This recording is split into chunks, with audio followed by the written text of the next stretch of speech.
English premier league हेर्नुमा नि छुट्टै मजा छ र यहाँ जे पनि हुन सक्छ। भुसुन्डाले हात्तीलाई लडाउन पनि सक्छ क्या।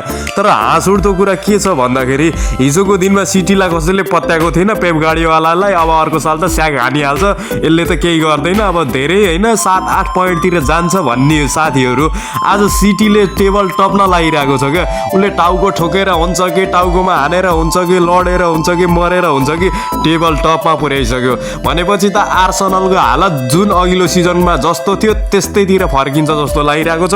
र अब लिभरपुलको कुरा गर्नु पर्दाखेरि अब लिभरपुलको के गर्नु, खेलाडी मात्रै भित्रेर हुँदैन, खेलाउन सक्नु पर्यो होइन। अब हिजोको दिनमा प्रिमियर लिग दावेदारी भन्ने लिभरपुल अहिले हेर्ने हो भने 7-8 तिर पुगेको छ होइन। अब लिभरपुललाई पनि युनाइटेडले टक्कर दिन थालिसक्यो भनेपछि यहाँ छुट्टै मजा छ, छुट्टै आनन्द छ होइन। यहाँ त अर्कै मजा पाइन्छ क्या। नेपालीमा एउटा भनाइ छ नि, न्याय नपाए गोर्खा जानु रे, फुटबलको मजा नआए प्रिमियर लिग हेर्नु भन्छन् नि। यही अनुसार एउटा गीत पनि सुन भाइ त। माझदैले जुनीभरि डुङ्गा तारिरहे, अरूलाई तार्दा तार्दै आफू चाहिँ मारिरहे।